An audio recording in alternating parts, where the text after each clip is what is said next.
Have you been considering buying a battery-powered chainsaw? Are you interested to see how a battery saw runs next to a gas saw? I received a package in the mail this week, and we are going to unbox it together, and then we're going to take a battery saw and a gas saw out to the woodpile. I'm so glad you're here for this. Let's get started.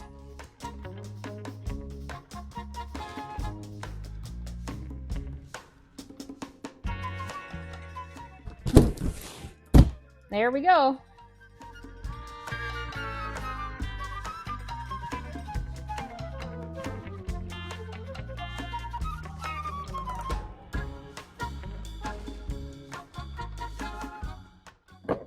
And there's our battery. Well, we better get the battery charging up. So I'll plug in the charger here.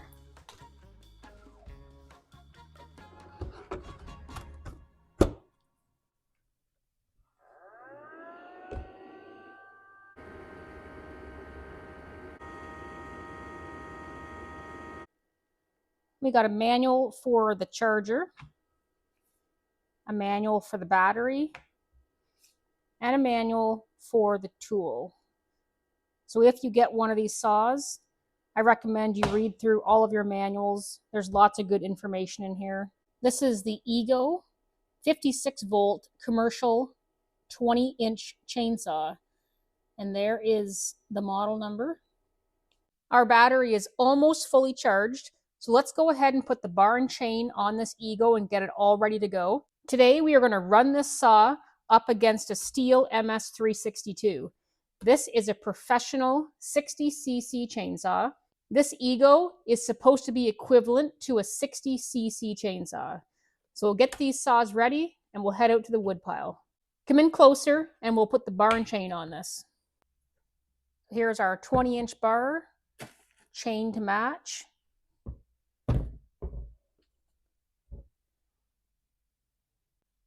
And our power head. And it came with a little bar tool.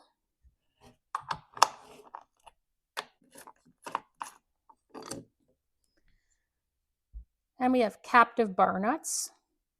You can see how those bar nuts are, the bar nuts stay with the clutch cover. That's an interesting way to do it.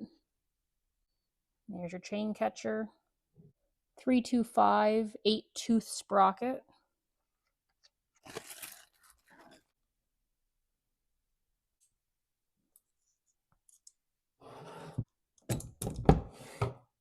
So I just adjusted the tensioner back so it lined up with that hole on the bar.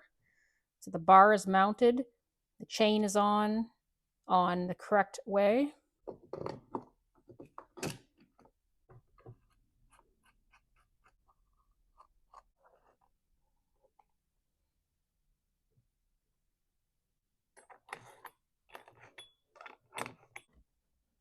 Chain brake. Chain brake off.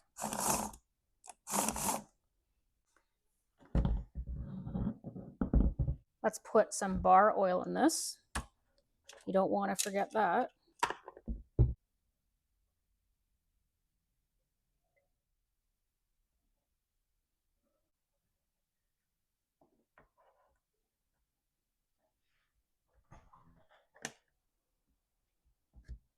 Here, our battery is all charged up.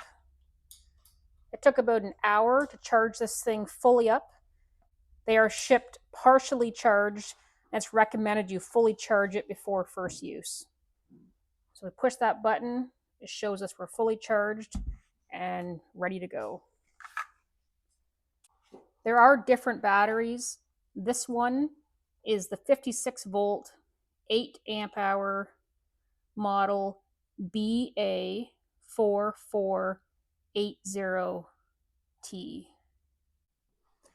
well, let's plug our battery in.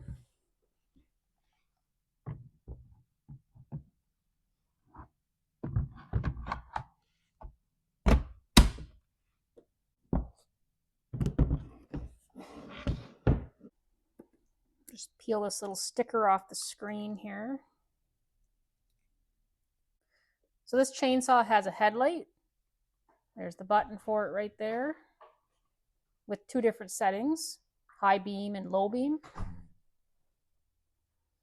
You can adjust your chain speed, which we'll learn more about outside. So if I push this button, just watch the different speeds. We can control how much bar oil it's putting out.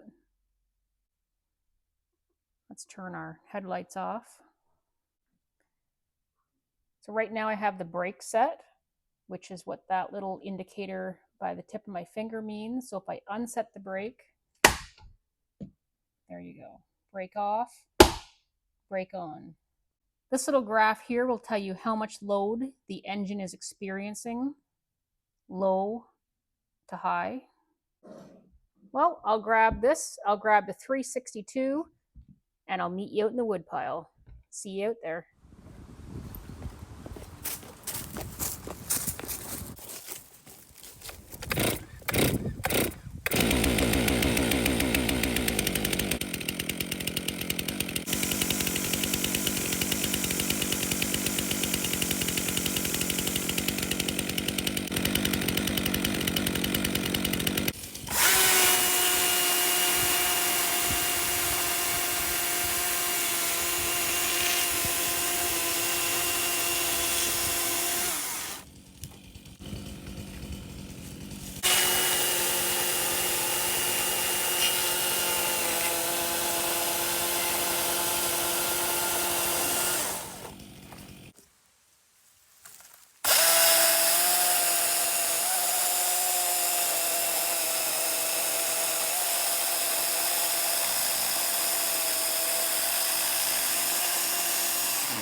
There, that's nice and sharp. I like using the Stihl 2-in-1 because it's consistent. Give this a run. It's been swapped to full 3/8 chain. Let's give this a try. So we're back here with the EGO with a full 3/8 chain on it, matching the 362. So now we're going to compare apples to apples instead of apples to grapes.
There's our screen. So our speed, I've got it set to the highest. Bar oil, minimum, medium, high, and then it'll show my engine load right here. And then you got have your headlights, regular beam and high beam.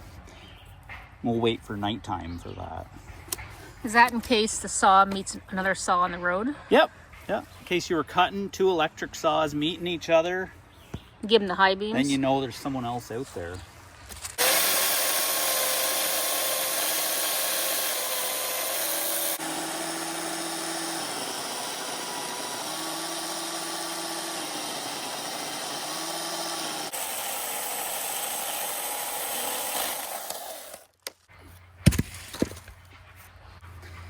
Two bars left.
Hammer.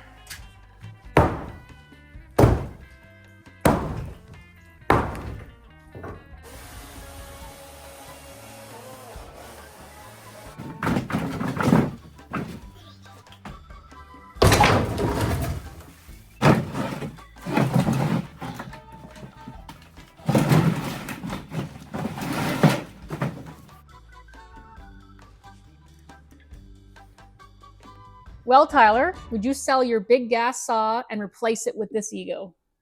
I would not. Why is that? I like having a gas saw and I like having an electric saw. And why is that? I don't like having to put gas in my saw if I have to go use it for a small branch or something, a limb that fell down. I don't have to warm this one up. You store your saws empty. I store all my gas saws empty. So if we have one branch, one tree, the wind breaks something, you can take this out, put the battery in it, make sure there's bar oil in it, and pull the trigger. Correct. Bring it back in, take the battery out of it. It can sit. Don't have to worry about gas sitting in it. That makes sense. I can see how having a battery saw and a gas saw together could work together. Tyler, what did you like about this saw? Was it quieter? It was quiet. Lighter? It was not lighter. Pretty heavy. Pretty heavy. We actually weighed this thing with the battery in it, and I think it was around 20 pounds. Yeah. Which is pretty heavy. Off the top of my head, I think a 362 is around 13 or 14 pounds. So this is pretty heavy compared to the 362. Yes. But no pull starting, no gas, no oil, much quieter. It has some pros, it has some cons. Another reason that somebody might buy a battery saw is due to a health issue. We have some customers who have been told by their doctors that they can no longer run gas equipment. Their trimmers, their chainsaws, their leaf blowers. So we have some customers that have sold everything gas and went completely to battery. This would be a great fit if a landscaper in the city had the occasional tree fall in one of their yards and they had to cut it up for the customer. It'd be great for that. Yeah. Keeping one of these in your trailer, no gas to worry about. No gas to rot. You can just pick it up, pull the trigger as long as you have a charged battery with you, throw it back in the trailer. That'd probably be an ideal application for this. Yes, it'd be actually great for that. Well, I guess that's it. It was fun getting to use this. I'm glad we got to run it next to 362. Thank you so much for watching, and we can't wait to see you next time. Thank you.